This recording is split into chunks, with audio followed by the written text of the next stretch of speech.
Welcome back. ಇವತ್ತು direct college ಕ್ಯಾಂಪಸ್ಸಲ್ಲಿ shoot ಮಾಡ್ತಾ ಇದ್ದೀನಿ. ಯಾಕೆ ಅಂದರೆ ಬೆಳಗ್ಗೆ ಎದ್ದಿದ್ದು ಸ್ವಲ್ಪ ಲೇಟ್ ಆಯಿತು, ಜಿಮ್ ಹೋಗೋಕ್ಕೆ ಮನಸ್ಸಿರಲಿಲ್ಲ, ಜಿಮ್ ಹೋಗಲಿಲ್ಲ. ಸೊ ಡೈರೆಕ್ಟ್ಲಿ ರೆಡಿಯಾಗಿ ಕಾಲೇಜ್ಗೆ ಬಂದಿದ್ದಾಯಿತು.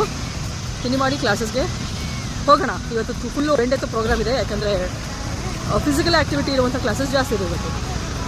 ಸೊ ಆ ಒಂದು ಬೈದಿಂದಲೇ ನಾನು ಜಿಮ್ಗೆ ಹೋದಿಲ್ಲ, ಇಲ್ಲ ಆಗುತ್ತಲ್ಲ physical activity. Anyway will have breakfast and go to class.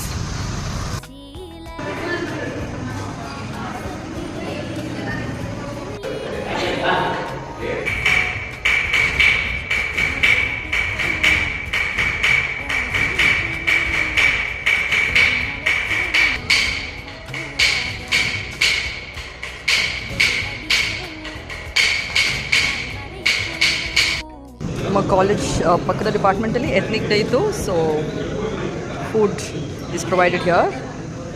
ನಾನಿವಾಗ ಊಟ ಮಾಡ್ತಾ ಇದ್ದೀನಿ.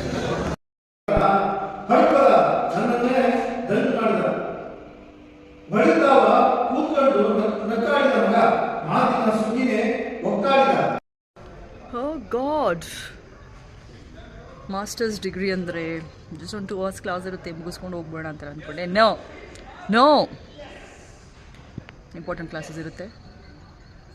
ಕಲಿಕೆ ಅನ್ನೋ ಒಂದು ಇಂಪಾರ್ಟೆಂಟ್ ಆಸ್ಪೆಕ್ಟ್ಗೋಸ್ಕರ ನಾವು ಕೂತ್ಕೊಂಡು ಪಾಠ ಕೇಳಲೇಬೇಕು. ಇವು ಸದ್ಯಕ್ಕೆ 3:45 ಆಗಿದೆ ಟೈಮ್. ಇವತ್ತಿನ ಕ್ಲಾಸ್ಗಳು ಮುಗಿದಿದೆ. ಈಗ ಸ್ವಲ್ಪ ಟೀ ಕುಡಿದ್ಬಿಟ್ಟು ಮನೆ ಕಡೆ ಹೊರಡೋಣ ಅಂತ ಪ್ಲ್ಯಾನ್ ಆಗಿದೆ. ಸೊ ಲೆಟ್ಸ್ ಗೋ.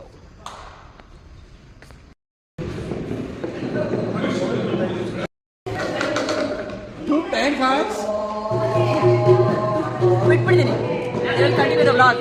ನಾನು ಬಿಟ್ಬಿಡಿ ಪಾಪ ಸೀನಿಯರ್ಸ್, ಸೋ ಕಾಲ್ಡ್ ಸೀನಿಯರ್ಸ್. ಯಾ ಬೇಸಂತೂ ಬೆಂಡಾಗಿ ಇನ್ನು ಮನೆಗೆ ಹೋಗ್ತೇನೆ. This is irritating. ಸಾಕಾಯ್ತು ಬಂದು. ಎಲ್ಲರೂ ಹುಚ್ಚರಾಗ್ಬಿಟ್ಟಿದ್ದಾರೆ. We have final semester, our productions, all of that going on, and they are very busy. ಪಾಪ ಬೆಳಗ್ಗಿನ ಸಂಜೆವರೆಗೂ ರಿಹರ್ಸಲ್ಸ್, ಪ್ರಿಪ್ರೇಷನ್ಸ್ ಅದರಲ್ಲೇ ಇರ್ತಾರೆ. ನೆಕ್ಸ್ಟ್ ಇಯರ್ ನಮಗೆ ಕಾದಿದೆ ಸೇಮ್ ಥಿಂಗ್. ನಾರ್ಮಲ್ ಟೀ ಬಂದು 11